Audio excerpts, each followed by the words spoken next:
think so, yes. And I was curious, sort of, like, I could come up with ideas for what you meant by that. Yeah. Why I said that? Yeah, I was curious about that. Yes. I think had they stayed together, my father, having been 25 years older, would have never been able to get a job in Britain as my mother did. Oh, okay. And they would not have separated, would they? I mean, if they'd Yeah. been married, you know, either you remain together, and that is the main reason. My father was never going to be able to get a job in Britain. He was over 65, which at that time was very old. Yeah. My mother was 20 years younger. She was in her early 40s. So that is the main reason. Okay. Yes. So that sort of enabled her to Yes. to go to the UK Yes, at that ma'am. time. That's interesting. Okay, thanks. Mhm. And I also had another question about, you mentioned having a few friends who were Aryan, or they just weren't non-Aryan. And in general, I was curious how you saw the Nuremberg laws affecting those friendships. So at some points you just sort of, it felt like you just grew apart from those people, from those friends, and I was curious whether you actually felt that there was, you know, something specific happened, or Well, whether it did just... I would, the two groups. One is my friend Hans Gillard.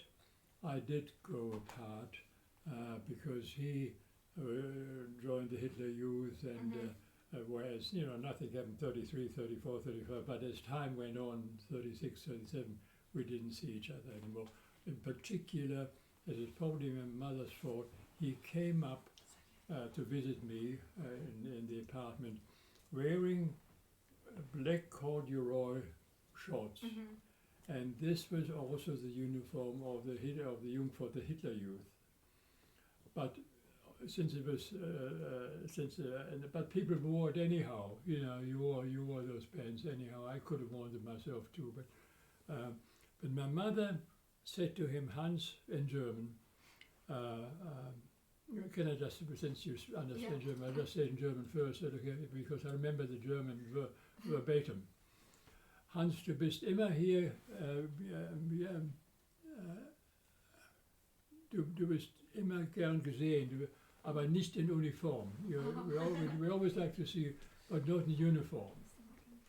And of course it was not a uniform, it was just black pants or the But I mean, being told that by the mother of your friend is not particularly inviting. And I don't think he ever came again. And whereas in 33, 34, 35, he'd still come to my birthday party, I think 37, 36, 37, no longer. The other group, it never, with the Quaker, my Quaker friends, that was quite immaterial. Nobody was interested whether you had a Jewish background or not. I didn't know. You know, that wasn't discussed. It was completely irrelevant. So they remained my friends until I left for London, for England. And you find a photo in the book of my closest friends there. Right, and these are the all Quaker people. It doesn't mean that they were Quakers themselves. We're friends of the friends. It's an expression, capital F, friends of the friends, to which I belong to. I was never a member. I was never a Quaker, but I was, you know, part of that group. Yes. Interesting. Okay. So it wasn't necessarily that you felt that those people at that time, for example, your friend Hans, that he sort of had any, I don't know, ill will towards you. Who? Your friend Hans? No. It Hans, just sort of no. happened. You or must. it was more parents? No, I mean, you see, now in 50 years after the war, longer, most people remember the Nazis only as, you know, people who killed the Jewish people and whatever it was. But at that time, it was one of many, you know, platforms, and there were quite a few people who voted Nazi who said, "Oh, this Jewish business is all nonsense." That was not the reason. And I remember, and I mentioned that in the suitcase. At one time, I came back from ice skating, in the afternoon, and my mother worked. My grandmother, my grandfather died by that time, we were probably 37 or 36, and there was nobody in, and I had my feet ached. You know, I had boots on, and I didn't realize I could have just taken them off. So I knocked, and there was nobody there, and I cried. I couldn't have been 14. That's too old to cry, but I was probably, 11 or 12. And the neighbor's door opened. There was a bloke in SA uniform, and his wife, and she said, "Ist doch alles Quatsch." Yeah, she opened the door, said, "Ist doch alles Quatsch," and gave me a cup of tea, and I waited there in her apartment until my grandmother came back. Yeah. As an example, I mean, she was married to this guy, but she reckoned all the Jewish business was all bullshit. Just as an example. Would she have known that you were Jewish? Well, she did. The name of Bernstein, I mean, is a Jewish name as such. I don't really know. I mean, that's what she said. Ist doch alles Quatsch. She, perhaps they thought, perhaps they realized that we had a Jewish background, or that our forefathers. I can't tell you. I don't know any more than I told the story there. Sorry. No, that's please. And of course, we mustn't forget. I mean, we would say good morning, guten Morgen, guten Abend. We would never say Heil Hitler. Yeah. That is, the father of someone in the Dunera, and I don't remember who it was anymore. He heard, during the crystal night, he heard about this, or somebody rang him, and he went to the station, and had breakfast or a cup of coffee or whatever, and he said good morgen. And that was already suspicious, and they picked him up. The police picked him up because he said good morgen, not Heil Hitler. Yeah. Wow. Okay, so I had another question that isn't. So you mentioned your friend Klaus Nachman, who's Who? Klaus Nachman. He had his parents. So his parents were able to go underground in Berlin during the war. Yes, Nachman. Yeah, yes. Nachman. He was originally Wilczynski, and his Klaus Wilczynski. He's a Dunera guy. Yeah. And his mother was divorced, which was probably one reason that my mother and he was friends. They were both divorced, and they both had one boy. Yeah. And she married a Nachman. Yes, and they went underground. Yes. Yeah. And and then you said that they decided to stay in Berlin because of the Unbesungene Helden. Yes, I was in Berlin in 1956. I had a job on ships, and I wouldn't have been able to afford to at that time to visit Berlin, but I was taking migrants from Europe to Australia on a ship, and I had some leave, and I went to Berlin, and of course I looked them up. And I said for Wilczynski, "Why are you still here? This was 10 years after the war. Why aren't you in America?" And she said, "Nein, we are Berliners. Es gibt viele unbesungene Helden here, unsung heroes. There were many unsung heroes. They were Berliners, and they wanted to stay there. It was a bit surprising for me, but there you are." So what I was curious about that, you just said it was surprising, and guess that made me wonder what your thoughts on, I guess, post-war Germany and post-war Berlin are. Well, I mean, having not being of the Jewish faith, and my parents were Protestants and my grandparents were Protestants.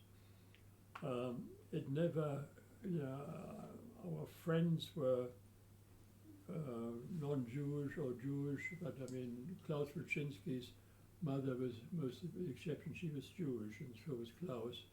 But most of our friends were not Jew, were Protestants, and so I had a fairly fortunate youth because I was not discriminated against in school very much. I didn't have to leave school.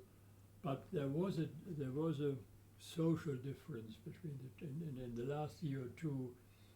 The people, the boys, we went to boys' schools, I associated with were like you should consider to be half Aryan or half Jewish, and that. But the teachers in my school in Berlin were scrupulously correct. When we had probably 4 or 5 Jewish boys in this class, more Jewish boys than Catholic boys.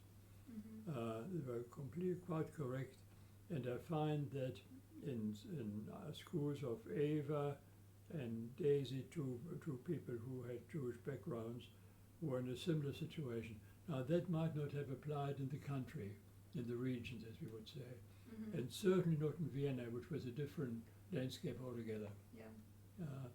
But in Berlin was always very, very tolerant and had Jewish people for hundreds of years participating in administration, in academic life, in social life, in art and science and so on.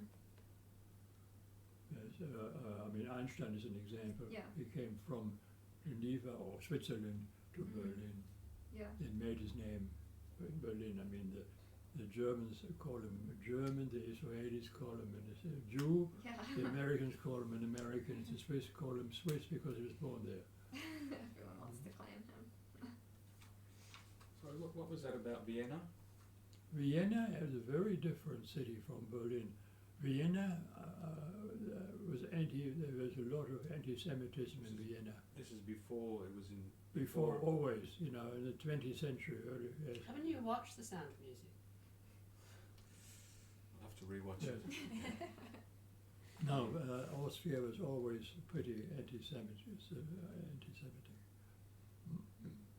My understanding is that they had a mayor who was anti-Semitic in Vienna, and some of the Dunera guys from Vienna in the schools there, things happened there that would never have happened in Germany. This business of scrubbing the pavement with a toothbrush, that was Vienna, not Berlin. Important distinction. And I must say that I do not recall when I grew up any anti-Semitic surroundings. There was a government, but not my fellow Germans. Yeah. But you did say that the reason you joined the Quaker youth group was because you wanted to be part of a youth group and you weren't allowed to join the Hitler youth group. That was true, yes. I mean, that was my mother who organised that.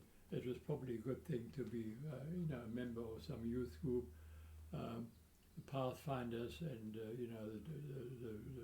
as you well know, the German youth movement before 33 was very active,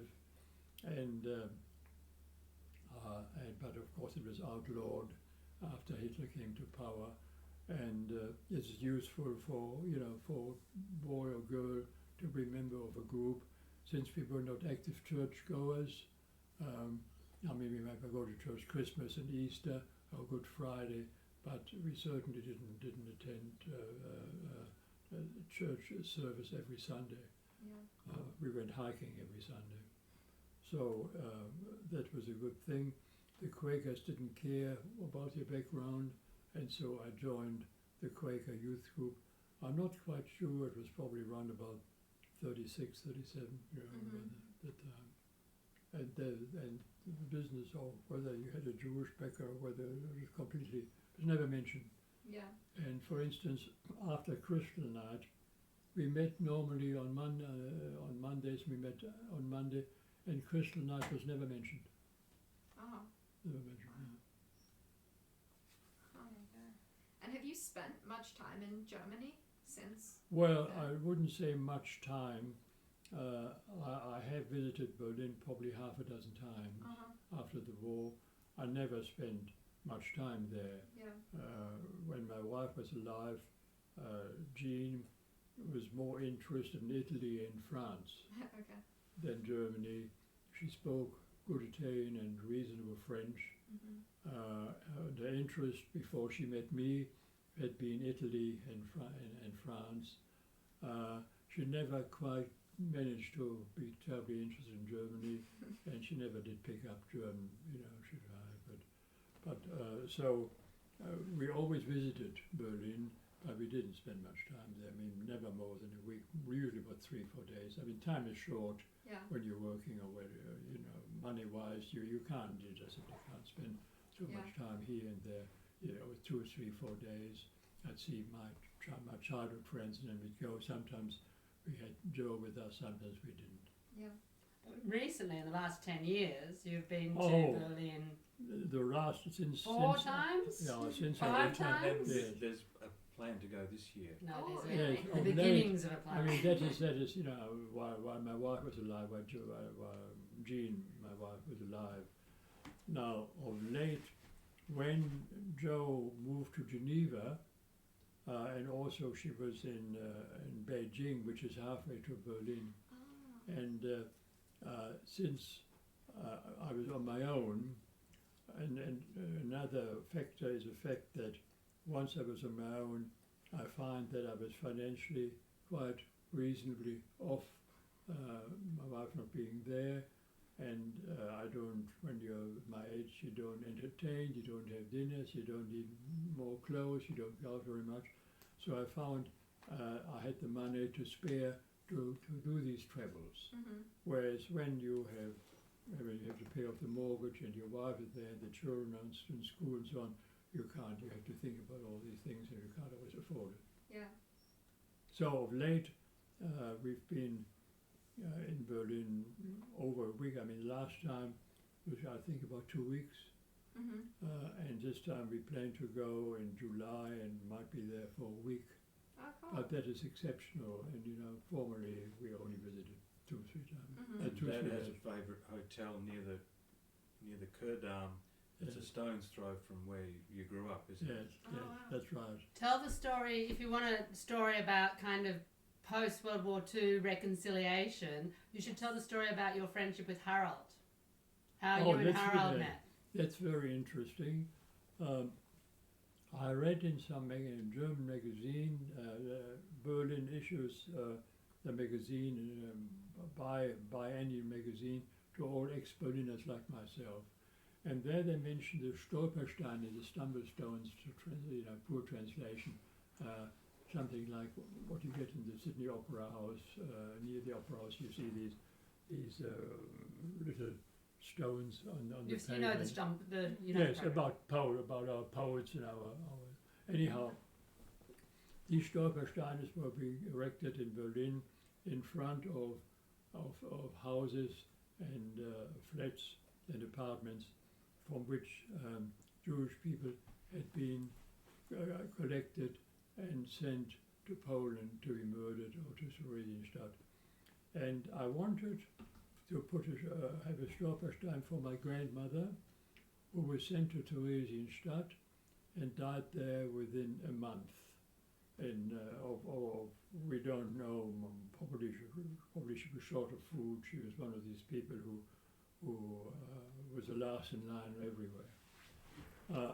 And so I wrote a letter to the mayor of Berlin, and I said I'd like to organize a Stolperstein for my grandma. I gave the name where she was born, and when she was sent to Theresienstadt, and I said, what are the mechanics? What do I do? Who do I pay? And so on.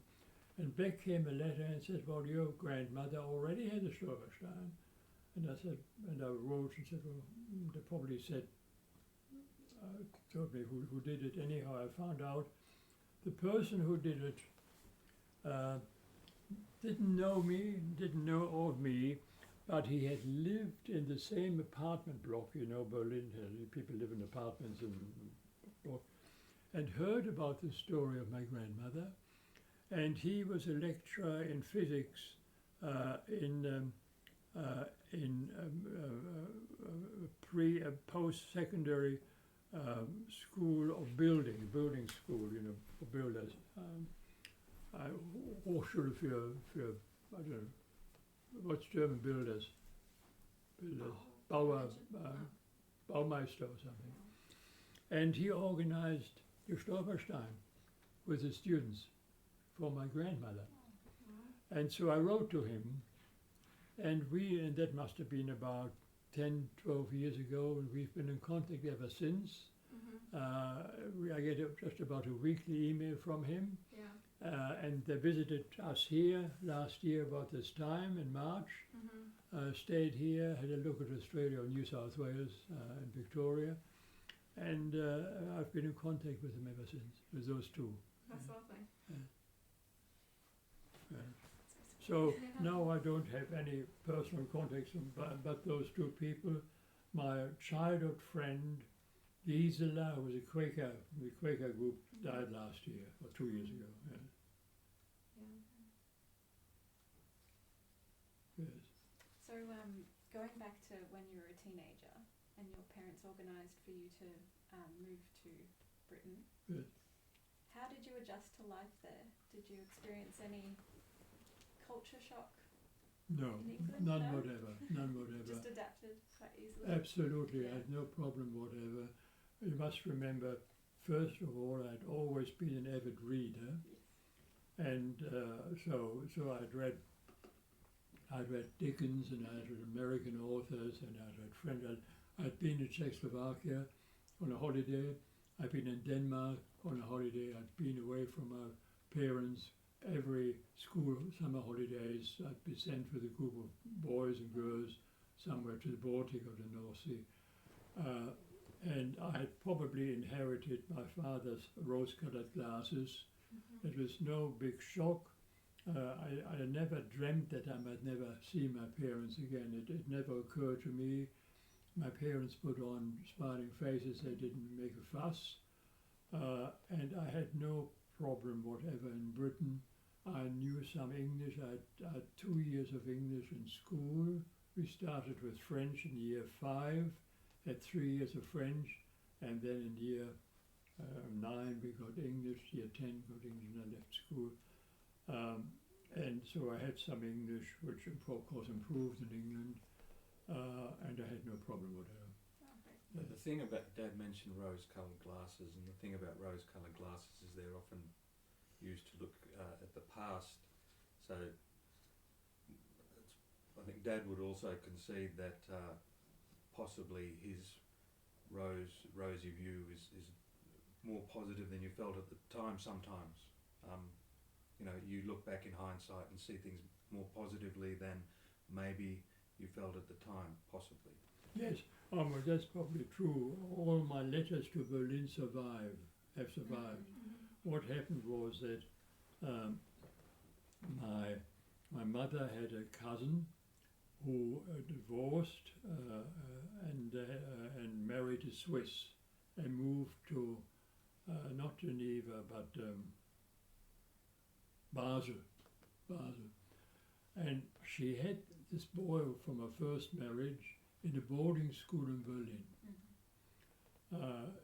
She did have a Jewish background, but she didn't mention it. And she visited Berlin during the war to see her son. And whenever she did, she visited my grandmother. My mother had left by that time. She was in England, and of course.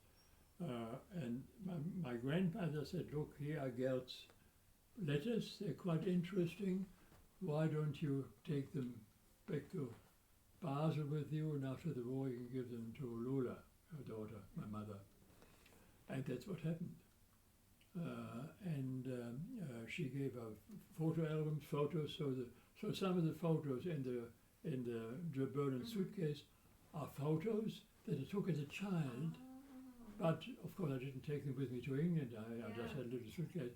But they were given to the albums were given by my grandmother to Tante Lenchen. Tante Lenchen, who visited her son who by the way died in the German army in the East, in Russia, as a soldier. She took them, gave them to my mother after the war. I wondered about that, because there's so many great photos. Yes, that is the reason I have them. Yeah. That's the reason I have them. Wow. Yes. And do those letters reveal a more complex? Yes, Peter is quite right. I mean, I was sometimes homesick. I would say I wish I were at home, sitting in the kitchen on a Sunday morning having breakfast, that sort of thing. Yeah. Yeah. It was Heimweh. I was homesick. But I mean, there was no great difficulties otherwise. I mean, Peter's quite right. When in internment, I was annoyed at still being behind barbed wire, but it was not something that affected me too much. I mean, I was mad at the Australian government, but you know, I probably have forgotten that. But when people ask me, as you might ask me, the Dunera is no big thing in my life. Yeah, just one of the things that it's not something that has affected me and worried me and annoyed me for the rest of my life. It never bothered me.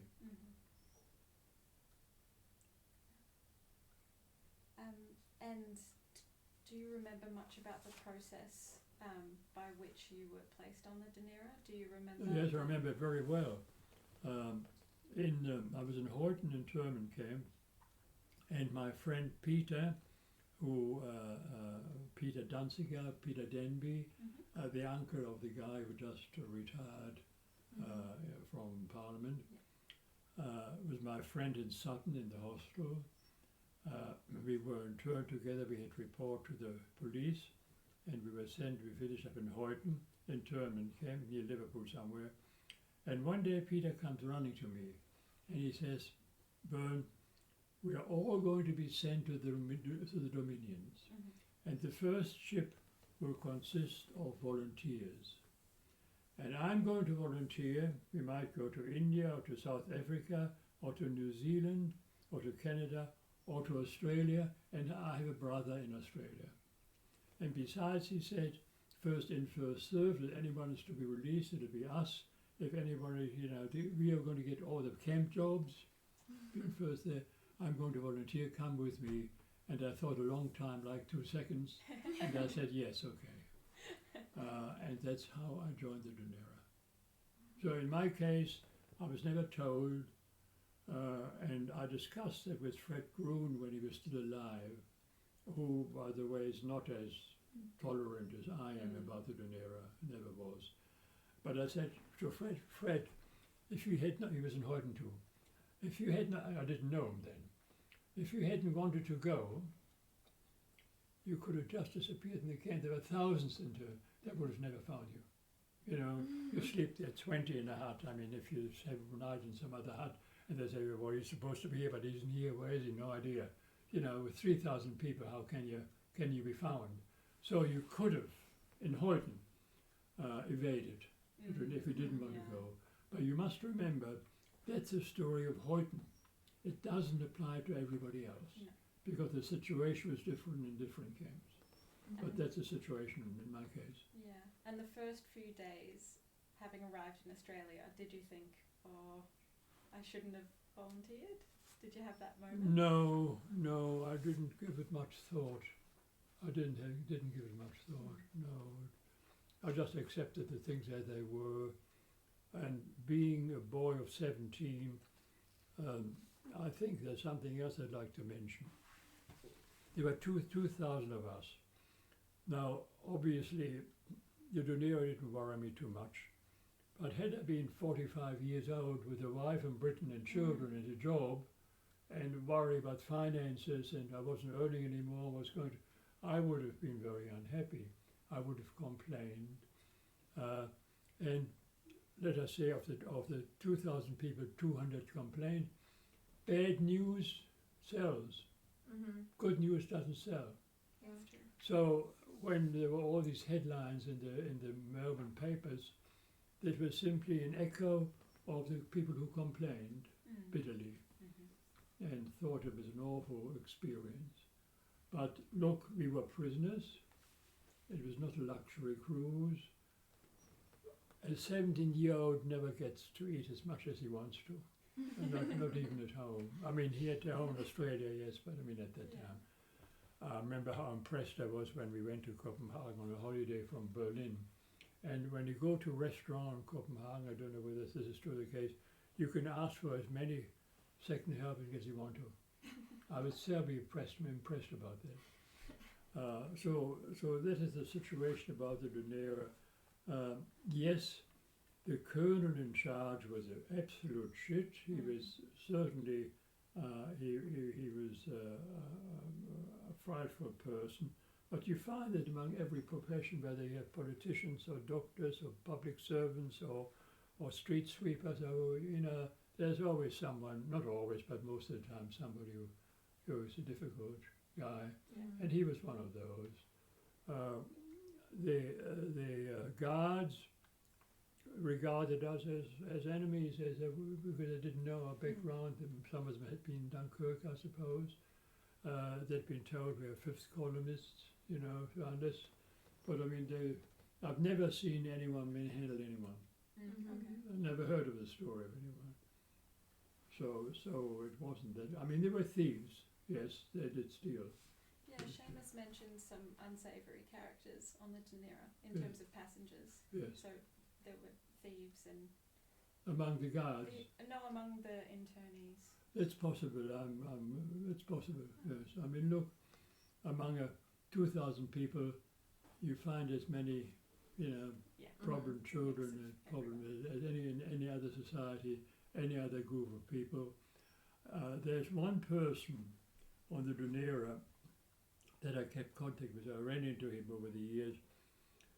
I think he was Austrian, and I think he might have been on the Austrian police list, and he went to Britain and called himself a refugee.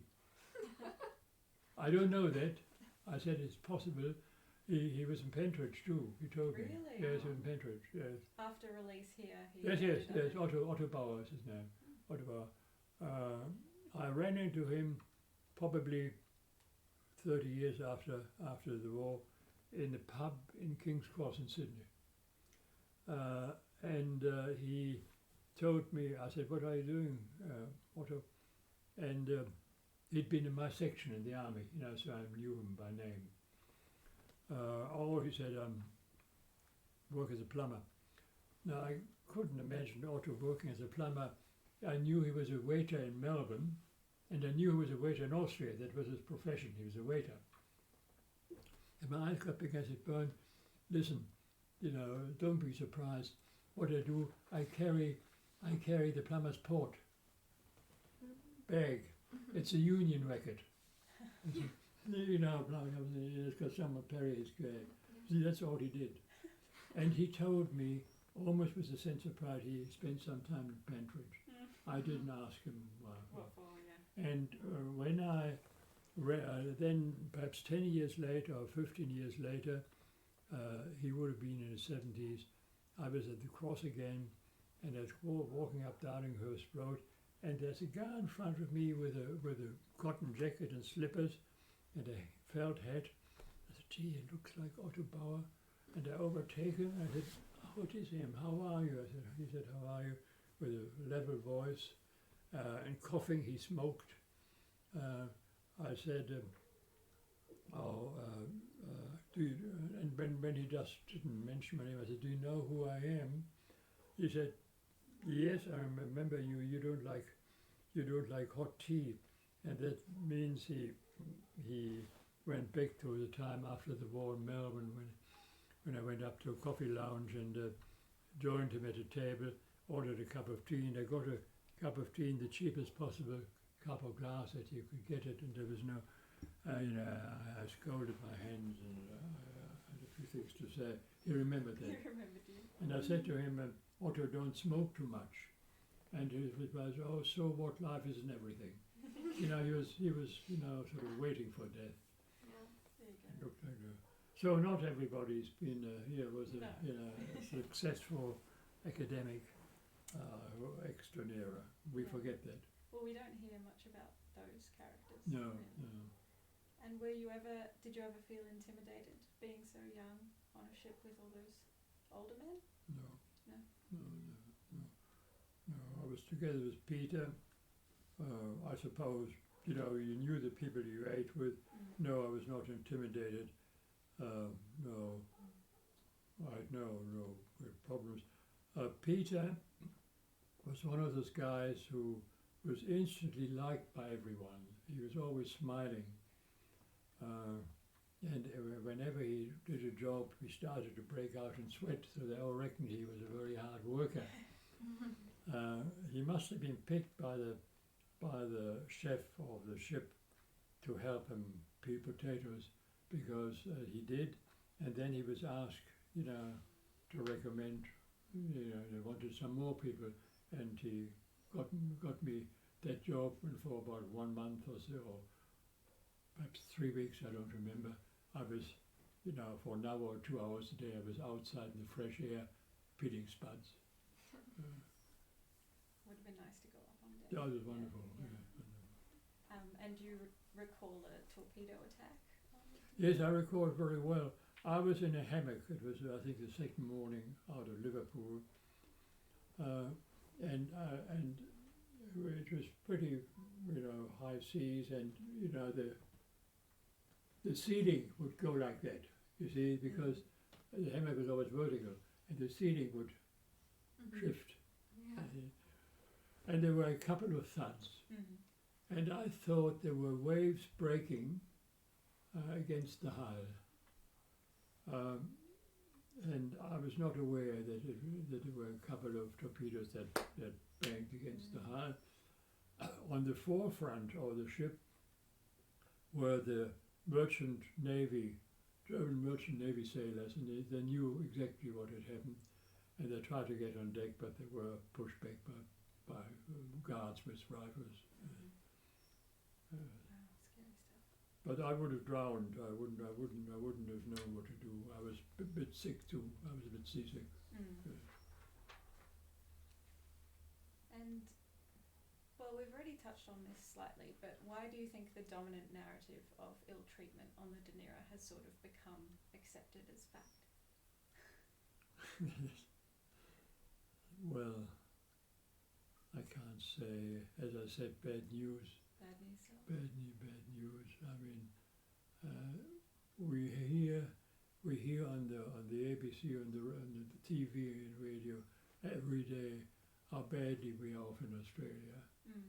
But compare our life of the average person in Sydney, Melbourne, Canberra, or wherever, with a life 50 years ago. We have a higher living standard.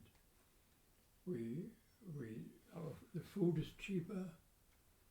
Whereas when I was a child, and when you spend about a third of family income on food, today it's half as much. You spend about a sixth or a fifth or something on food. Food is terribly cheap. We never hear that. No. We only hear the bad news. Yeah. We have a lot of access to the bad news. But We have a lot of access to the bad news, like now more exactly. than Well, ever. this is of course with TV and radio. Yes. Mm.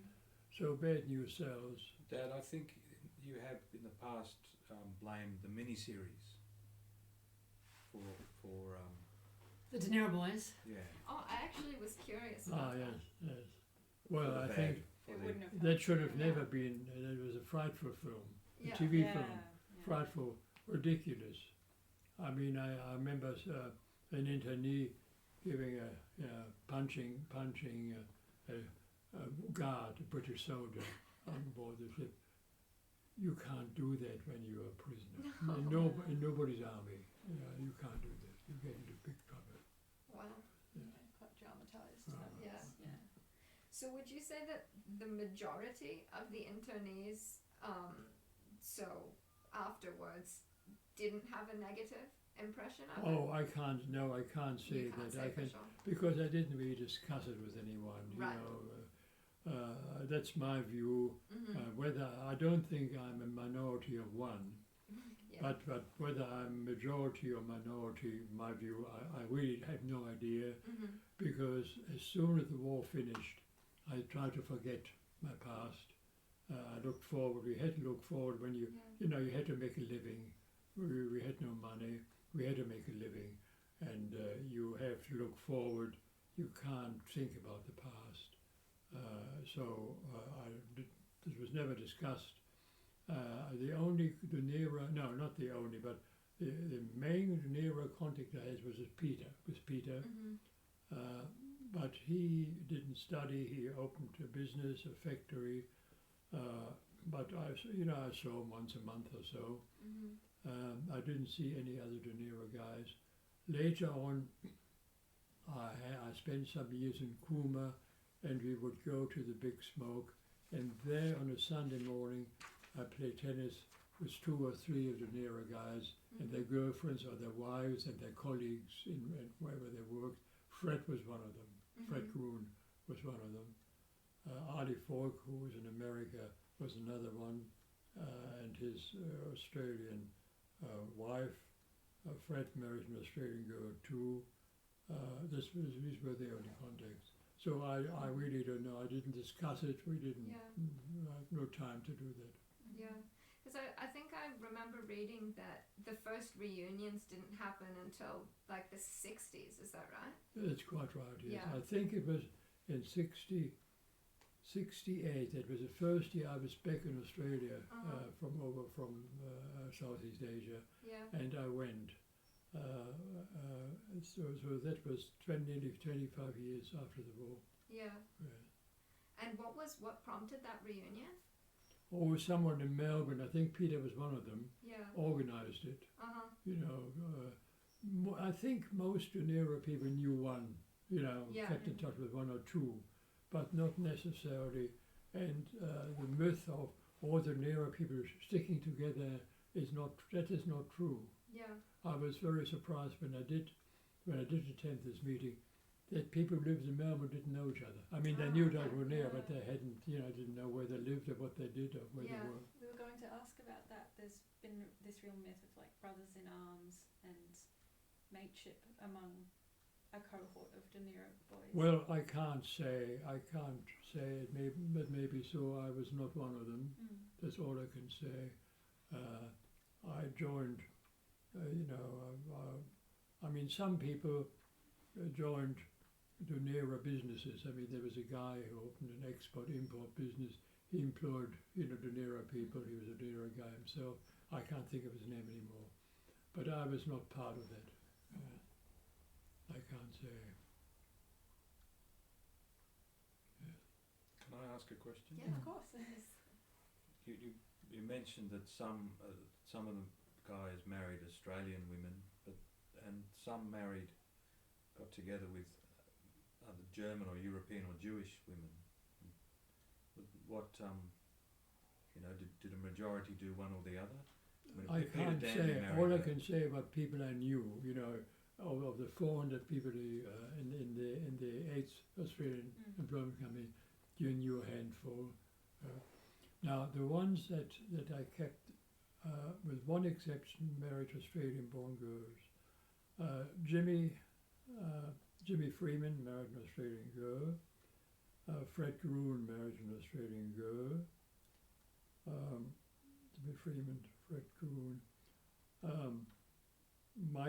Michael Brent married a German girl, but she was a post-war German girl, not Jewish. She came to Australia after the war from Germany. Peter Danby married a Jewish girl, Orthodox Jewish people who had migrated from Poland to Carlton, to Australia. Who else was there?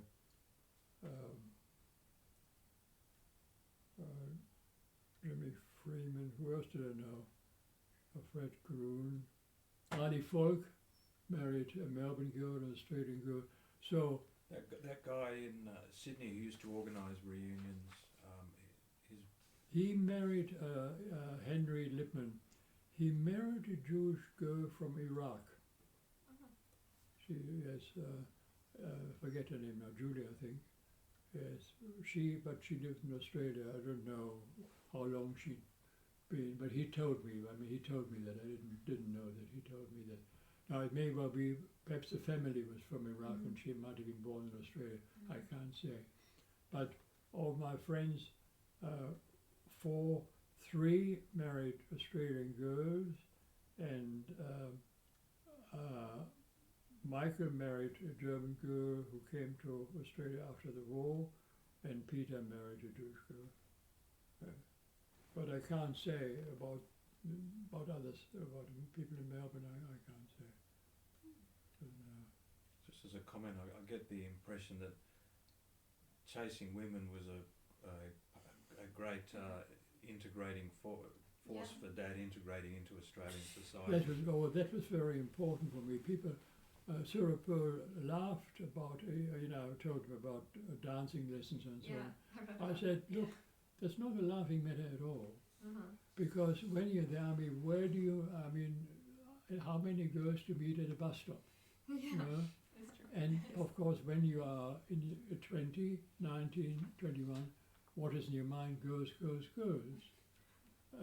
Now, I was very lucky in as much as I had dancing lessons in Tatura 3. I mentioned that somewhere. Someone called Meyer, he had been an intern in Australia, he had been a dancing teacher. And he gave lessons to those who were interested, must have been about a dozen.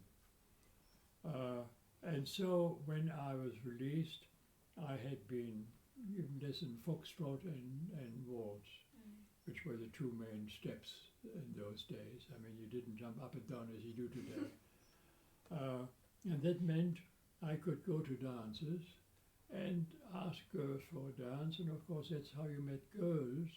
And the 2 or 3 girls that I met and stayed in contact with, their parents asked me to dinner, and they would take you home, introduce you to their parents, and I got to know Australian civil society, which I would not have been able to otherwise, and that was very important.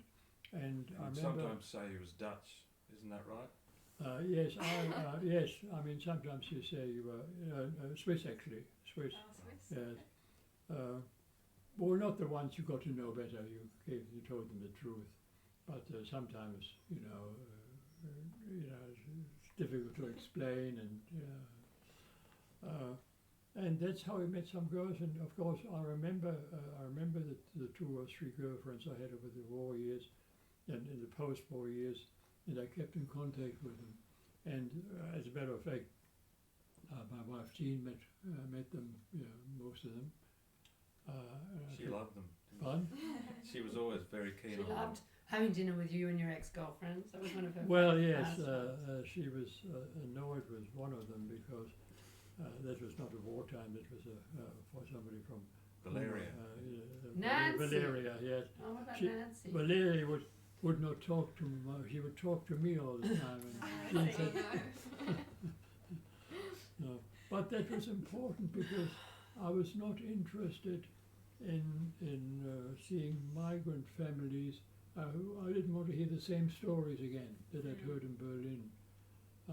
It was interesting. I mean, when you go to visit in Peru, you want to know what makes them tick, the people. You don't want to meet people from Peru, not necessarily Australians.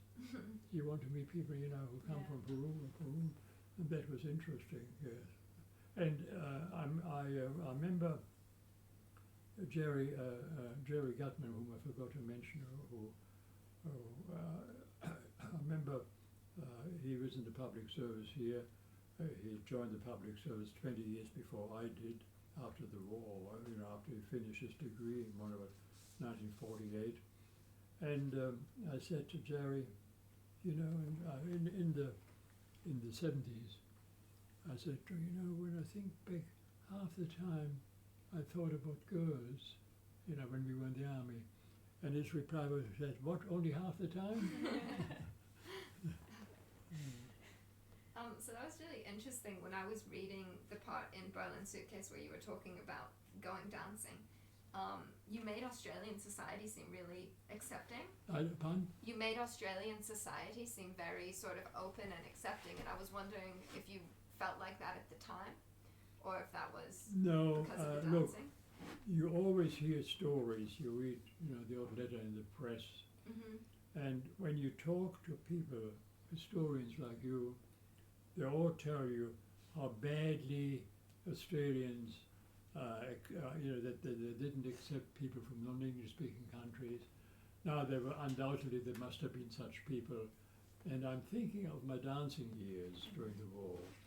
Now, first of all, you've got to like the girl you dance with, to ask her for a cup of coffee, which is what you do for starters. But secondly, she's got to like you. You know, That's the she's got to hard be interested in part. you. I mean, she's not going to go to every guy, because every guy will ask her for a cup of coffee.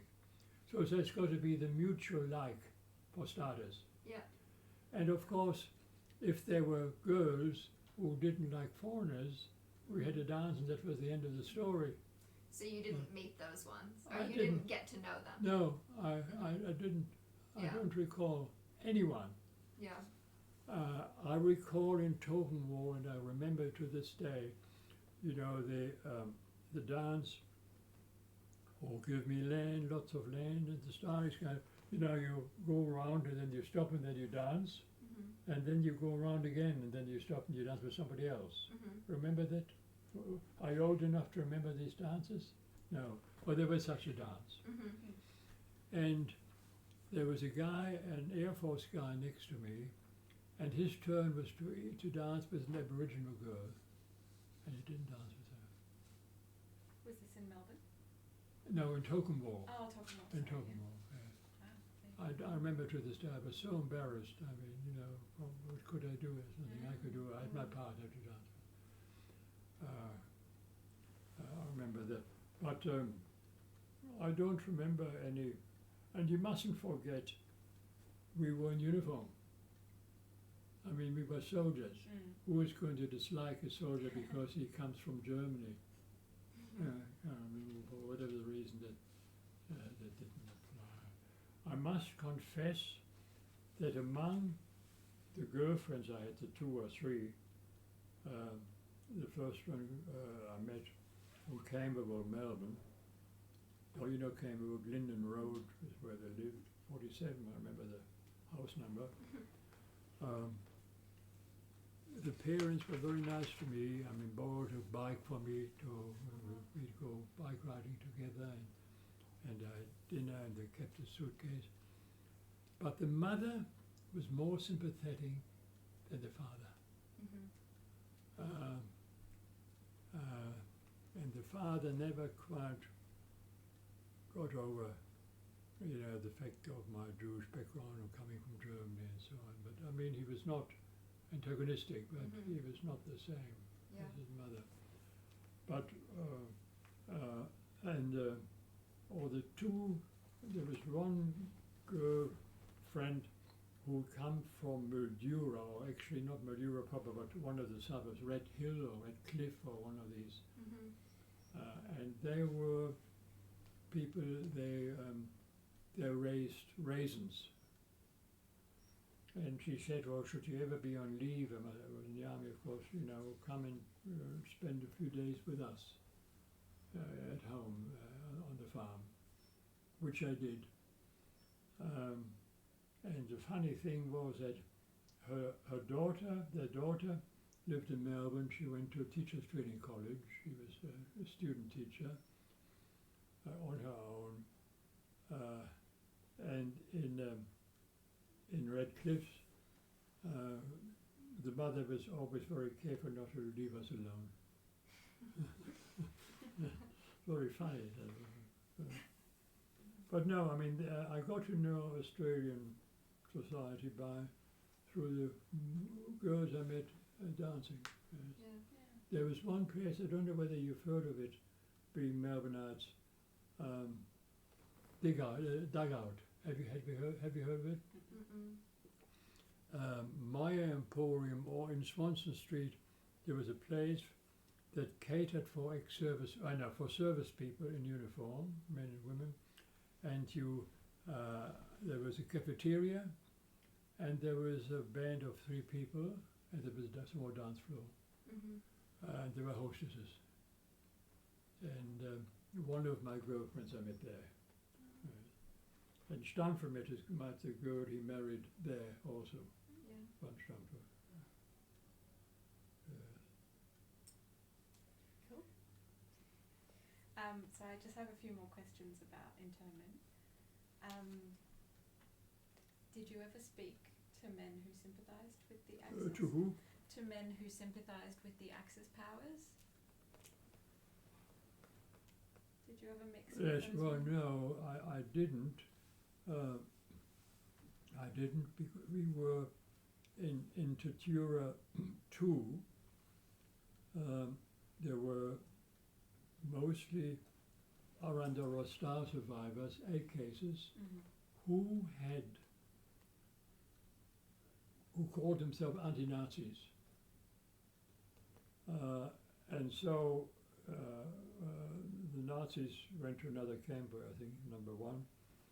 I didn't. There was one guy, there was an Australian in probably Tatura 4 who had been interned, but he never expressed to me any sympathy for the Axis powers. He must have been interned because he had fascist tendencies, but I remember talking to him, he never expressed anything like that to me. No. We had one case, it's in my diary, 2 people who decided, they're Arandora Star survivors, and they went with the Nazi group to Camp 1. And after about 3 or 4 months, or perhaps 6 months, they wanted to return to us, to the anti-Nazi camp, and we wouldn't let them in. But I don't know what happened to them. Popielski was one, and the other one I forgot. They were both painters, painters. Largely kept separate. And you took quite a few courses and lectures in the camps? Yes, I did. I sent a batch of lecture notes to Seamus. Have you ever seen them? I don't think so. See those. No. Quite a batch, perhaps 20 or 30 sheets of notes that survived. For starters, I took, there was a course for mechanical engineers, but that was given by German recently graduated engineers who had the lecture notes, universal lecture notes, and I only understood half of it. But I went to lecture simply, to do something. And then we got permission to sit and prepare for the leaving certificate, which was matriculation, without having passed the intermediate. That was a stumbling block, because normal regulation said to sit for the leaving you must have the intermediate, but it didn't make sense to us. And the Victorian Publication then gave us permission to prepare for the leaving, which is the same leaving that other people in Victoria sat for. And that's what we did. It must have been probably about June 1941. And the exam started in December, I think. And that's where I enrolled for English, German, history, mathematics 2, which was algebra, and mathematics 4, which was calculus. I failed in history, I passed English, I passed German, and I didn't sit for mathematics. I was going to sit for that in February, in the supplementary. But by that time, of course, we were fruit picking. Yes. But I picked it up again in the army. Eventually, after 1 or 2 years, I decided to finish my leaving. I took correspondence courses, army correspondence courses. I did mathematics 2 algebra, mathematics 4 calculus, and instead of history, which I chucked, I took economics. Yeah. And when the war had finished, I passed those 3 subjects. Yeah, and you mentioned your reading in the camps came in handy with the Yes, well, my reading in the tutor in the 18 months improved my English enormously. And I understand I was the only one who passed English. And this is, in my view, because of my reading. Yeah. Because you get a feel for sentence structure. I mean, I had English, but not good enough to write essays and so on, for the leaving certificate. Yeah. And everybody asked me, how did I manage to, you had 3, perhaps in your time it's different, but in my time in the 40s, you had a 3-hour paper on literature, Mm-hmm. and you had a 3-hour paper for essay. Mm. And the essay you didn't know. Yeah. Mm-hmm. For literature you could prepare, you know, you had the Shakespeare play, you had Lamb, you had the standard literature topics, not particularly easy, but since we had tutors in the camp who could help us with that, wasn't too bad. But they asked me, how did you manage the essay? Well, I had no problem because I'm a letter writer. I always wrote letters. I mean, I've always liked writing letters. I had no problem writing. And to this day, I remember the topic. You had a choice of 2 or 3 topics. And the one I chose was bad losers. So I wrote about chess, tennis, bridge, what else is there, but other games, soccer. You know, I had 4 games to write about, and I passed. Yeah. And your time in camp sounded increasingly frustrating as the war. And the what, sorry? Sorry, your time in camp sounded increasingly frustrating as the war continued, and you were only receiving news through a few camp radios. Was that right? Yes, we did get a camp radio, and I think toward the end, the last few months, we probably had papers. We probably had we could get newspapers, yes. And you know that they were in the recreation hut, and you could go there and read the paper, yes. Well, that was frustrating, mainly because I wanted to put my shoulder to the wheel. I mean, I was by that time 20, and I was 18. And then in December 41 I turned 19. And I didn't want to, you know, spend the war sitting behind barbed wire. Yeah. Fair enough, yeah. And you do tell an amusing story after your release. I think maybe while you were in the army and you were on leave, you entered this pub, this country pub, and this man said, "Shake hands, Colin." That was actually during fruit picking. During fruit picking. Yes.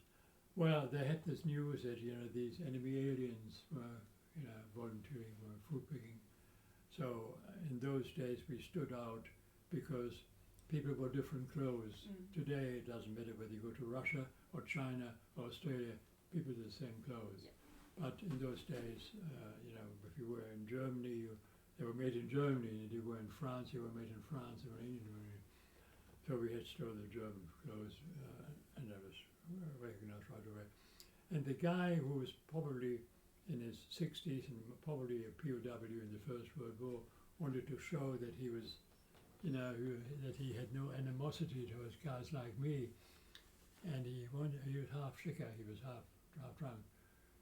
Well, me coming from Germany, you don't shake hands with people you don't have something in common with, you know. Really? No. Well, look, I can't explain it. I didn't want to shake hands with him. You know, this, you know, half-drunk character. I did in the end, yes. But at first I didn't. And he started to, you know, he started to shape up to me. Looks like you wanted to fight. Which was silly because I was a young fellow of 19, Yeah. you know, taller with longer arms than he had.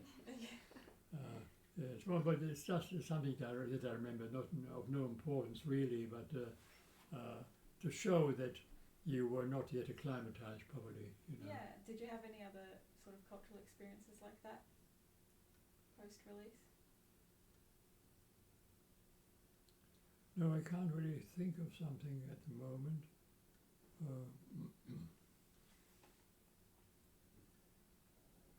No, I can't really, you know, think of it. It was naturally, obviously, the 2 or 3 girls that I got to know better were interested in my background, you know, and they were just as interested as I was in them, so they were interested in, you know, in me. And so that was quite interesting, but no, it was a great help to me, you know, to have contact with Australian society. Yeah. And sorry, I'm you good. go. Yeah. Well, you mentioned talking with these girls about your background, And in one of the emails I read, you said that during a lot of your working life, you actually didn't talk about your background at all. No, I never did. Yeah, so I was curious about sort of when you started talking about that. Yes, more. after I retired. I mean, I didn't really start, but when I retired, I felt you can tell anyone to go jump in the lake, for starters. Yeah. And I thought it was quite interesting to improve my German. I hadn't talked German for 50 years. Yeah. I never talked German to Peter Oh, okay. and Joe when they were children. Perhaps it was a bad thing, perhaps I should have, but I didn't. Yeah. Rightly or wrongly, I didn't. Mainly because I didn't want them to feel different. You know, I Yeah. knew from my own childhood, you know, you want to be like everyone else, you don't want to be anything special. Yeah. And there's this talk about, you know, migrants not being accepted and bullying, or all that. They never had any problems. I don't think Mhm. you can ask Yeah, John actually. Peter whether they did, but I don't think they did. Mhm. So I never did speak to her. But after I retired, I thought, well, it'd be quite interesting to hear German spoken and try and speak. And I joined the Goethe Society here Yeah. in Canberra, and I started to talk German again. Mhm. I didn't talk much about the Dunera either. But then, some years later, my wife Jean taught in a Canberra high school on the other side, I think, in which Ken Inglis's wife taught. Do you remember her name? Wasn't it Amira? Amira. Yeah. Amira. Now, I knew Amira as a fellow student. Mhm. She was the girlfriend of somebody else whom she married. Mhm. And I knew her because I had been a member of the Student Labour University Labour Club. Yeah. And she was one of them. And we sang all these silly songs, student songs together, you know. Lloyd George knew my father, and he sat in the window and played the guitar, and if you come to heaven before I do, just dig a hole and pull me through. So I knew her, and because Jean met her, I got to know Ken. Oh, okay. And I told Ken my experience about the Dunera, because Mhm. Ken was interested, he knew about the Dunera. And my story was quite different from the Yeah. stories that he had heard. Mhm. And he said to me, well, look, perhaps, you know, that has to be written up properly, you know, Yeah. the way it happened, not what I had heard. Mhm. You know, his story was based on that silly film, you know, that we were beaten up and all the guards, you know, beat us up and abused us. And I mean, stealing that was true. Mhm. Theft, that was true. But the other stuff was not true. Mhm. And it may be that Ken got the idea of researching that story by meeting me via his wife, you know, Okay. that Amira. Amira was okay at the time. Later on, she lost her memory, Oh, and she Yeah. didn't remember the past. yeah. And she was asked to write about her father, and she said, "I'm sorry." She simply could not remember. Mhm. She even asked me, "Were we very good friends?" I said, "Unfortunately not." Yeah. But Amira was a very well known. Her boyfriend was one of the kingpins of undergraduates at Melbourne University at the time. He was a communist, but didn't say so. Mhm. Steve Murray Smith. No, Ian Turner. And she married Ian Turner later, and out of that came the book called The Hammer and the Sickle and the Washing Up that Amira published. Uh-huh. Because in those days, since you were a member of the Communist Party, you had to do physical work. And after he graduated, he got a job as a cleaner for the Victorian Railways. And they had to make a living that his salary and Yeah. their children. I don't know whether she could work at the Yeah. time. And should you ever come across it, might be in your library, do have a look at it. Okay. Yeah. Yeah. Yeah. And you had quite a few friends affiliated with the Communist Party or the Eureka Youth League? I didn't have friends, but I knew. Let me think for a minute. I knew someone, a fellow instructor, who had been affiliated with the Communist Party. I mean, at the time, being the age I am, being in the arts faculty, there were quite a few communist leading, left-wing leading people there. Those two people, Ian Turner and Steve Murray Smith, were actually members of the Communist Party. I didn't. I wouldn't have any. I wouldn't. They wanted me to join the Eureka League, the Eureka Youth League, or something like that, associated with the Communist Party.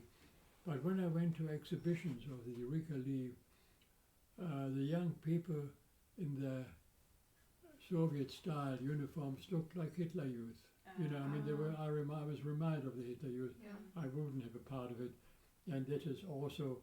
I had read Arthur Koestler, and whoever wrote "I Chose Freedom" in Canada, and I had read about the Soviet Union, so I was no longer, a sympathizer with the Soviet Union.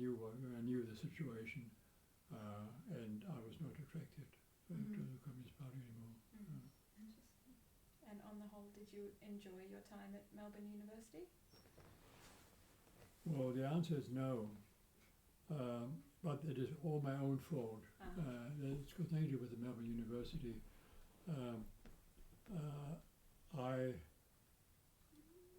I was a gambler. That's a story in short, and I was constantly short of money. I attended lectures. I didn't skip lectures, but I didn't always do the reading.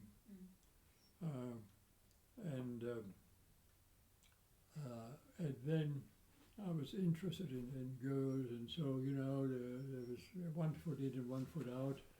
I could have been a full-time Melbourne student, living quite reasonably well on my allowance, that the government paid me, but I didn't. And that is, we all have our, perhaps not all, but most of us, a period of doing things that we wouldn't do again a second time, and I wouldn't do it again a second time, but I did it.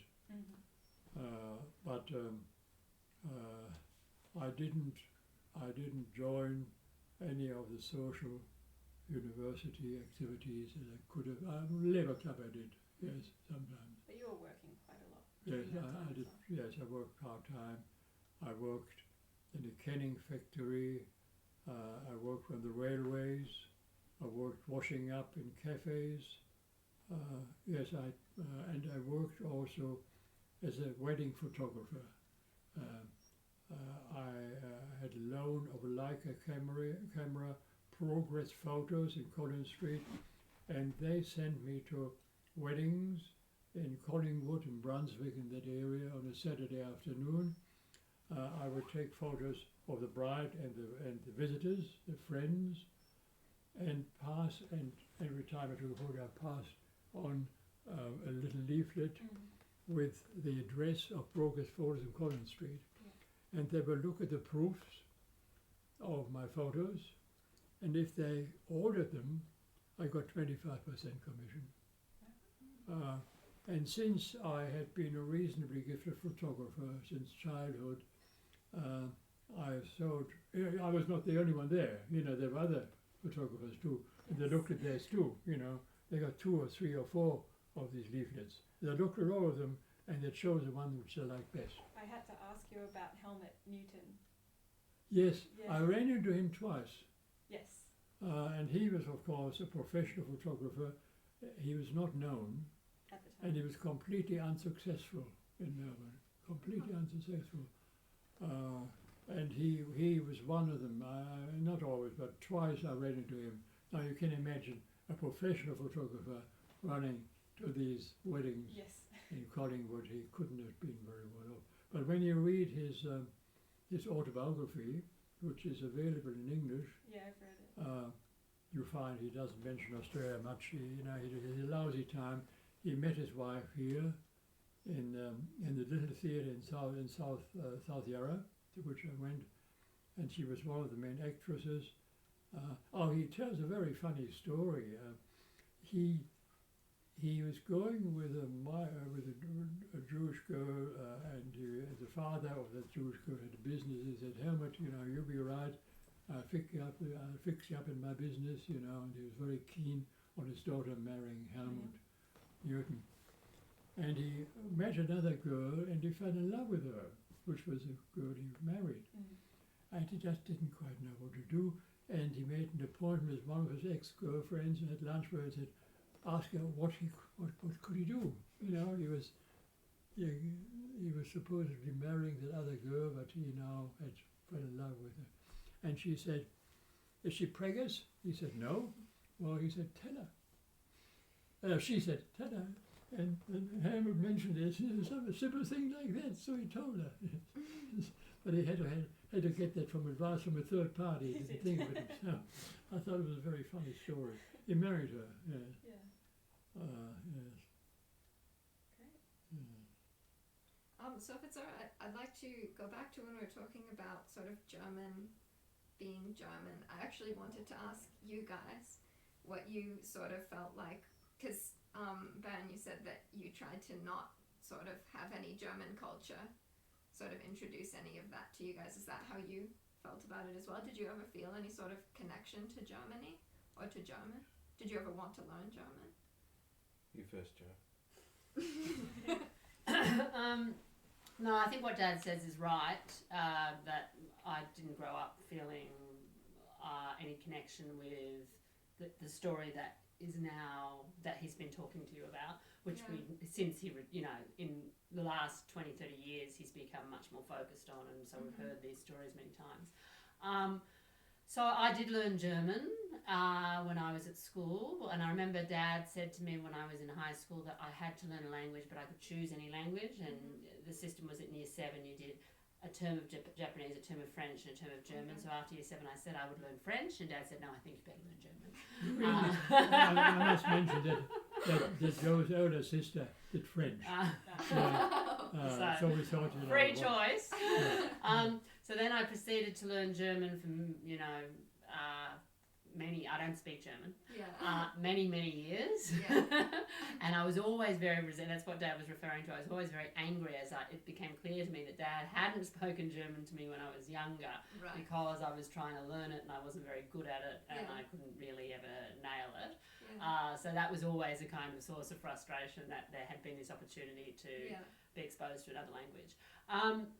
And then, because Dad retired when I was quite young, so Dad was 47 when I was born, so he was an older.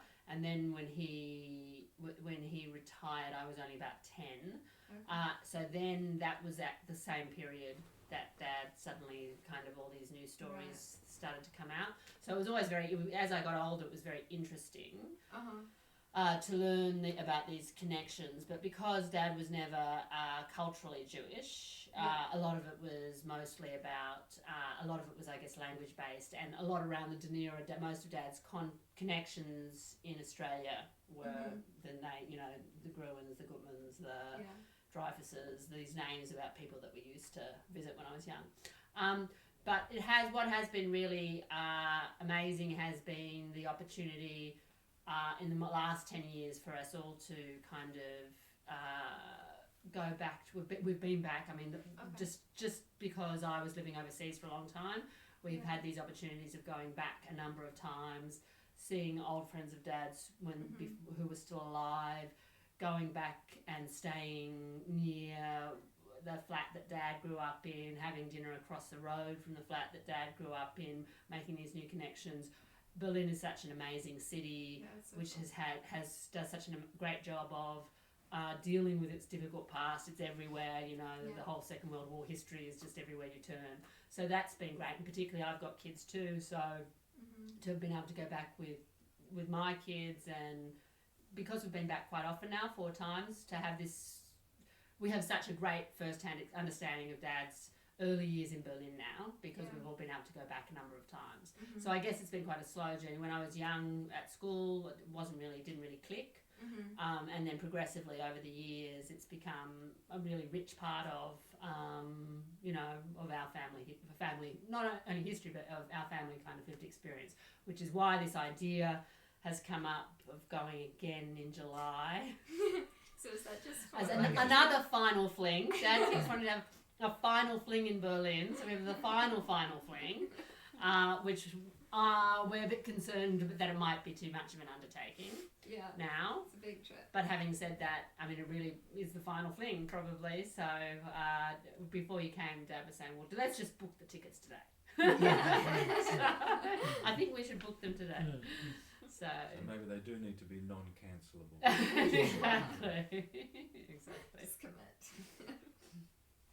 What do you think? Well, in terms of, I think if both parents speak German or Greek or whatever, For then the sure, yeah. kid will learn it. And So if only easy. one does and they speak to the other parent in English, then you're not going to really learn it.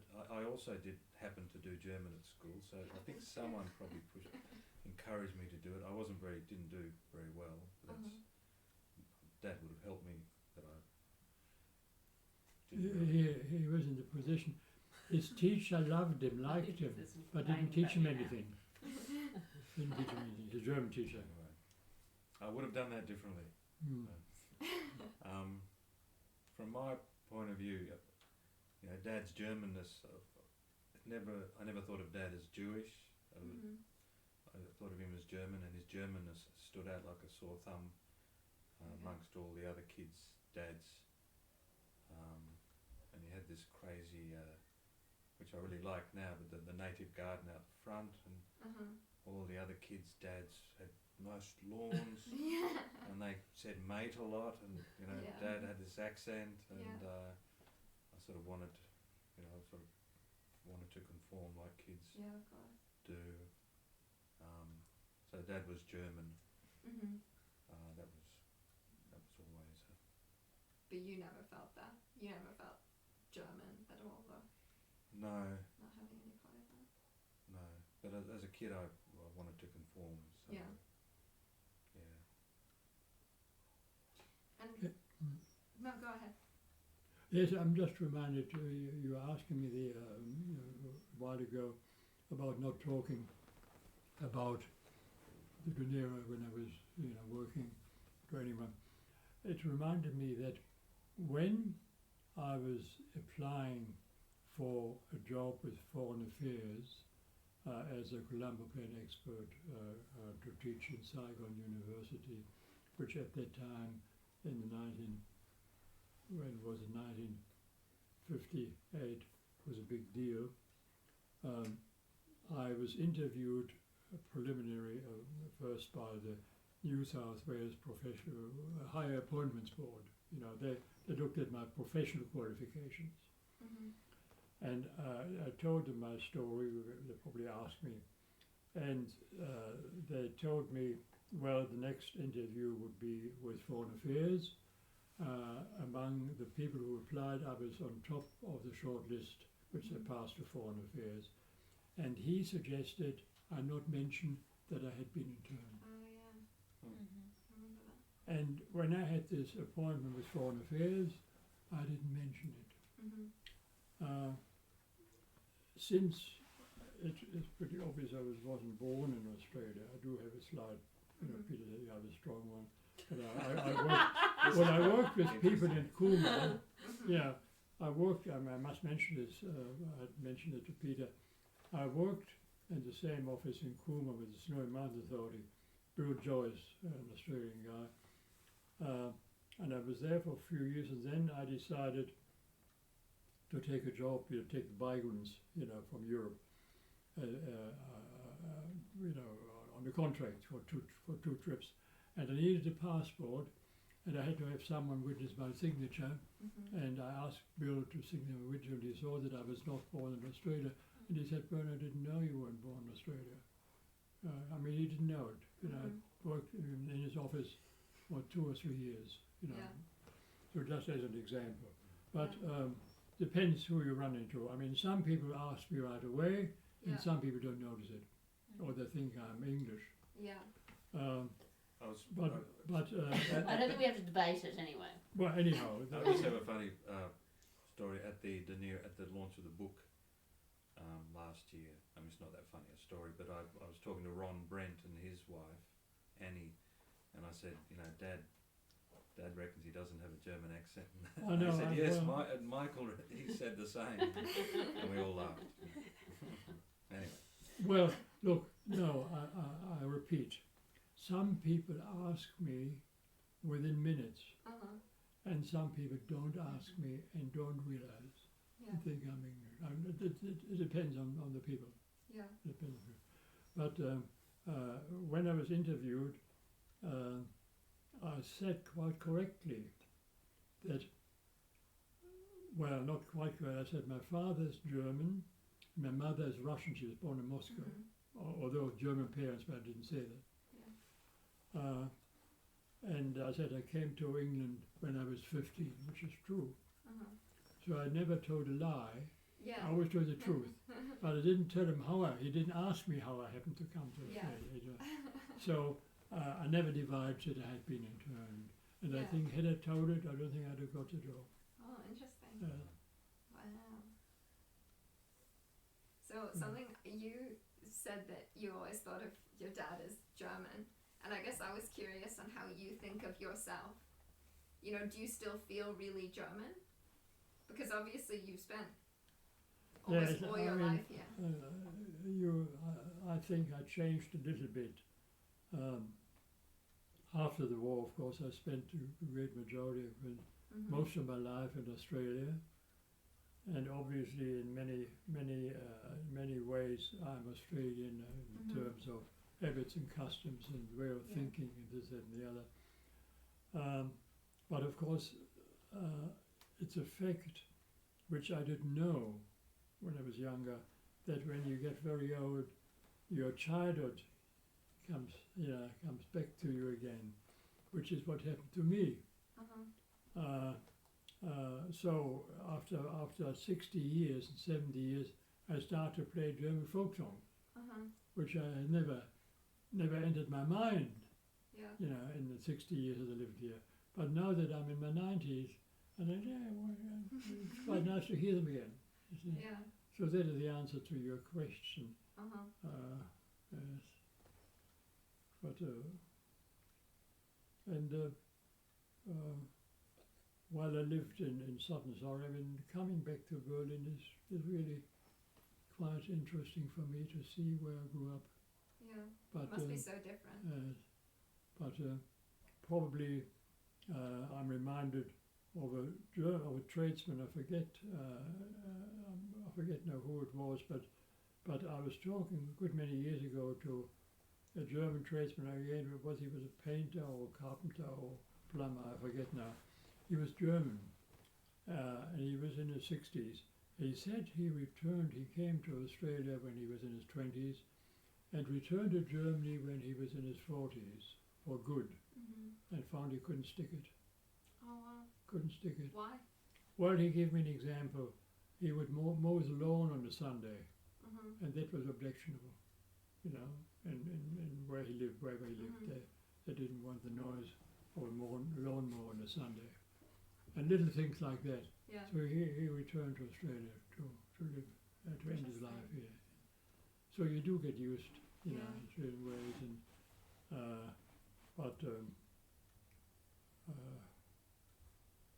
I mean, I would probably find it very strange if I were to live in Germany again. I would find it a bit odd.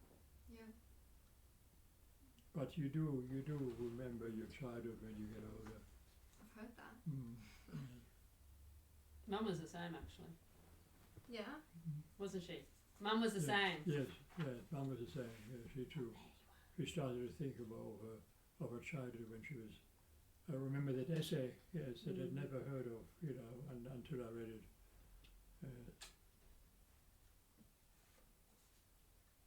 Yes, but I do want to say for the record that to me, the best thing that could have happened to me in England in 1940 was to get interned and be sent, be sent to Australia.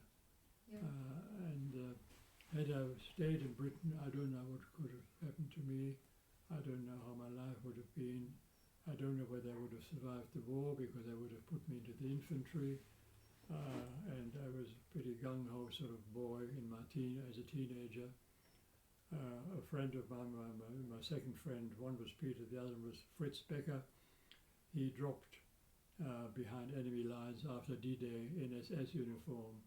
He came back that time, but he was killed, before the war finished. And mine might have been a similar fate. There's no question that I think I had a better, I'm pretty sure I had a better life in Australia than I would have had in Britain. I would have gone to university, so I'm very happy to have been sent here. So, and I think people who lived in Malaya and Singapore should be pretty happy too, because had they stayed there, they would have become Japanese internees, and that would have been a worse situation than being in Australia. So I think I was very lucky. Doubly so because at a time when when it was thought that the Australians would never leave you out, I wanted to return to Britain to join the army, and I was told in early December 1941 that the ship that was taking me to Liverpool, Britain, was sailing in January, ex-Port Melbourne, and I bought a suitcase, and then 2 or 3 weeks later, before the end of the year, I was told that that ship did not sail for Liverpool, but for Singapore to take munitions to the 8th Division, our troops in Singapore. And the next year, of course, I went footing. In other words, it's possible that Pearl Harbor saved my life. I'm probably the only guy in the world whose life was saved because Pearl Harbor happened. I didn't return to Britain. So I think I was very lucky. And I was lucky to have my mother survived. My father survived Theresienstadt. Yeah, that's incredible. And he came to Australia because, of course, he was the only child, only child, and immigration made no difficulties. All I had to get from my father was a guarantee by someone to accommodate him, to enable him to sleep there. They didn't want someone arriving sleeping on the streets. But I didn't have to give any financial guarantee. I had no money anyhow. Yeah. But I had that guarantee from the parents of one of my girlfriends. Yeah. So he came, and they were very nice to him, in as much as he told me he went to see whether he could get an old age pension, and it was found that he had to live in Australia for 10 years before you were entitled at that time to get an old age pension. So he turned to go, and he was called back by, as he told me, the young man, one of the clerks who interviewed him, and he said, Mr. Bernstein, you are too sick to work, aren't you? I mean, he was in his 70s. He said, yes. Well, he said, you qualify for an invalid pension. And the invalid pension was the same as the old age pension. Well, it was nice of him to do that, wasn't it? Yeah. So he lived here and quite heavily. Yeah. He sort of haunted he lived in St Kilda, didn't he? Yes. I got him a boarding house in Grey Street, St Kilda, where you got breakfast. And he lived there for many years. He met another family from Aberfeld, where he was born, the Dreyfus The present Attorney General of the opposition Yeah. is what's his name? Mark. Mark Dreyfus. He's excuse me, Mark Dreyfus. His grandmother.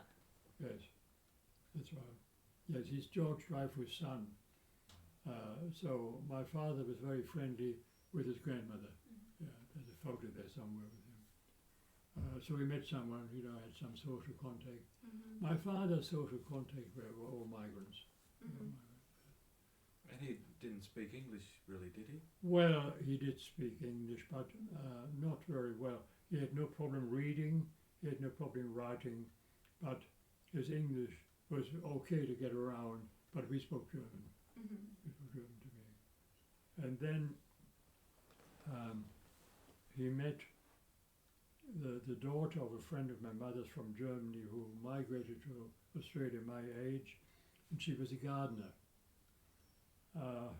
And she worked at part-time job, for various families in Melbourne.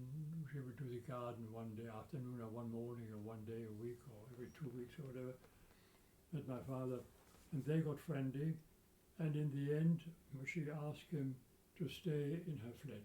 The last 2 or 3 years he stayed in her flat in St Kilda also. And you guys wouldn't have met him, right? Because he was I quite. think he died just when I was born, is that right? Yes. I never know whether he knew that I called you Peter Otto. Ah, He was around about the time, and I'm never quite sure whether he saw it or not. yeah. Because Peter was born overseas. Pardon? Because Peter was born overseas. Yes, he was born in Saigon, and I was in Saigon. Yeah. And Peter was born in December 61. Yeah. My father died at that time, just after Pearl Harbor also. But grandma, You did. I met a lot, yeah. Yeah. A lot of trips down to Melbourne, Oh, okay. Sandringham, where she lived with her. Well, I think they were a gay couple. Dad maybe. They shared a bed. She and Gaby. They were like grandma and Gaby. We go and visit. So they were both German. Well, Yeah. grandma was Russian German and Gaby was German. Okay. I remember reading about her Right. in the book. Because they knew each other for quite a long time, right? Grandma Yes, and Gaby, I mean, yeah. yes, Back in England, I think, or No, Berlin. No, they They left lived in together. Berlin. all right. In the mid-30s, they met. They met on a. My mother went on a Swedish holiday to Sweden in 35 or thereabouts. And that's where she met Gaby. Yeah.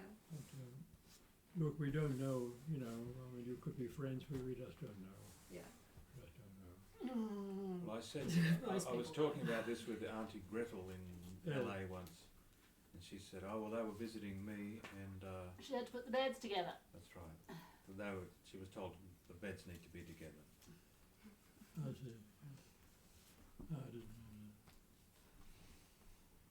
But Grandma was not like Dad. She didn't want to speak German anymore. She was Oh, very interesting. angry. She didn't want to be German. Yeah. So, yeah, whereas Dad was probably much more like his father. Although his father was the one who'd been in a concentration camp. So, Yeah. very different outlooks. Yeah, that's interesting. Yes, it was interesting. Gaby,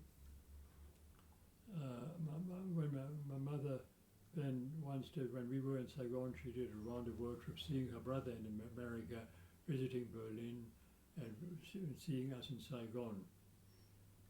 And Gaby didn't want to go. In the end, she did. But her sister and the family and her husband were also in England, and they couldn't get back to Germany quickly enough after the war. Oh, wow. Isn't it funny? Yeah. We're all different, aren't we? It's an Couldn't individual thing. They did get back to Berlin, but they went back to Frankfurt, went to Frankfurt and lived there, where I visited them. But,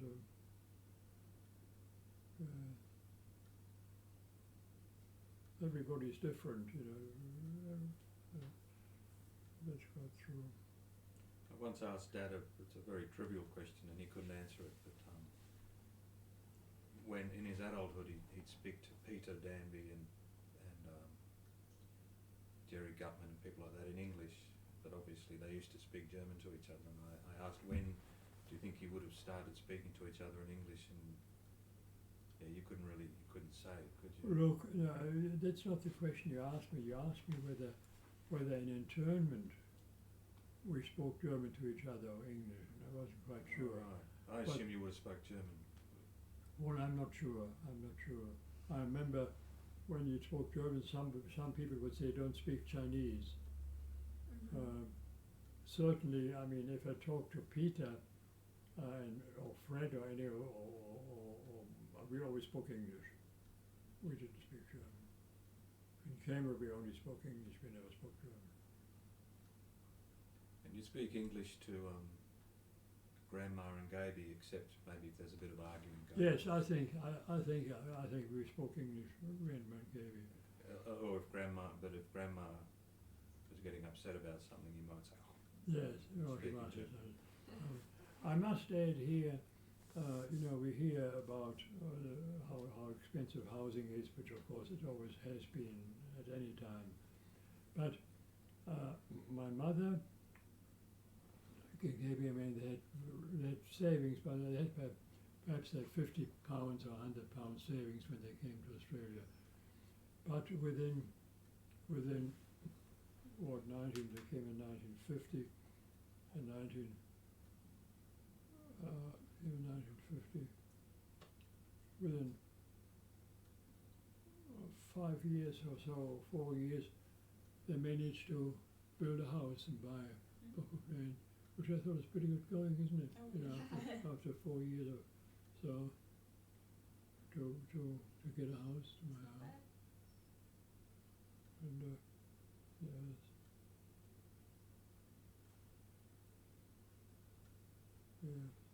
Well, I hope all this adds to your information about the Dunera. You probably hear different. Who else did you interview? Anyone? So I've interviewed Miriam Gould, who was she was one of the few children at Tatura, came on the Queen Mary with Werner Bayer. Yeah. How old was she? When she came over, she was about one year old. Oh wow. On the Dunera, yeah, she was one of the babies. So there were babies as well. Oh no, the Queen Sorry, Mary. not on the Dunera. The Queen Right, Mary, okay. Queen Mary. Yeah. Right. from Singapore. I Yeah, think I've met her. she's been to a few reunions. So. Tatura, that sort of thing, yeah. Are you guys very involved in the sort of Dunera community? No. No, not really. Yes, but I'm not either. Yeah. I mean, Dad doesn't always go no. to the reunions. I mean, we've gone to the big ones, Yeah. and of course there was a network of friends that we knew quite well, but most of them have now either died or, Well, they're all dead. yeah, Everyone is dead. Yeah. all Dad's Dunera friends. And now Dad goes to a reunion and doesn't necessarily know the others who are there. No, I haven't been for 3 years. To be quite frank, I don't know anyone. Yeah. I don't know anyone. There's no one to talk to, really. Yeah.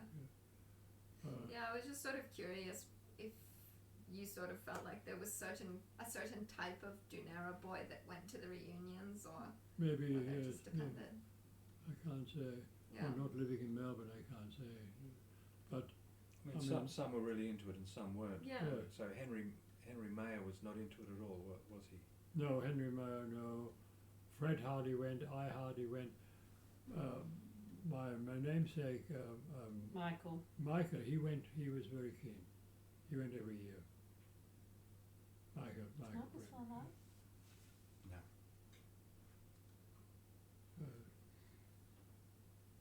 Well, I mean, I simply, even at that time, I hardly knew anyone.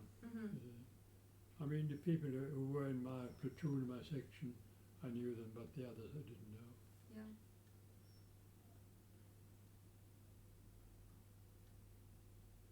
So what is Seamus doing now in Monash? He's basically trying to get this project off the ground and put together this website, and we're also organising an art exhibition at Tatura Uh-huh. Art Gallery, at Tatura Museum, and we're showing Erwin Fabian's works. I see. Yeah. Yes. So we're hoping to put that on late August. Yes. Late August. I thought it was I July. see. He's got Keeps a sculpture at the High Court here. Yeah, he does. Yeah, Uh, that's right. Speaking of Germany, there's Folkmaßen. Do you know? Have you heard of Folkmaßen? To do with Dad? Yeah, but you have to remind me. Right. It's a town When I was in the not south, there. and there's a museum there with lots of pictures of Dad. Oh. Is that fair The to say? society, so there's a Society Against Forgetting, which is a local community that has been researching the Jewish families that have lived in the area for hundreds and hundreds of years, and so they set up a museum, and Dad became very involved with them because his father used to spend the summers there. Is that right, Dad? School holiday. But yeah, they've got a lot of information about, but I don't know whether that's directly relevant to the Dunera. No. No. Relevant to Dad. No, but Oh it's, yeah, sure. it's simply interesting to find that my forefathers had lived there for hundreds of years. Yeah. That house stood, dates from before the 30 Years' War, which is, 16, 18, This is the 40 house where the museum is. Yes. Yeah. And that's very rare in Germany because very little survived after the 30 Years' War. That's quite interesting. Yeah. Yes. That's one of the reasons I'd like to have a look at it. Yeah. We're going there. Oh yeah, we're doing it all, mate. Do the tour. Dortmund, Volkmaßen, Bonn, I'll be going for a time. Berlin. Time. Have you decided? If we go, you come? I think if you go, Peter, Yeah. you should take Chris to Rome. She's never been there. That's right. We talked about it yesterday. Yeah. Yeah. She's Not very keen, I'm sure. actually, she said she can live without it. Rome, because all those buildings and stuff and art galleries, she can. Anyway, we're talking. Not about directly. There's a research project at hand. But thank you very much for your Oh, time great. It was today. nice to see you. Yes.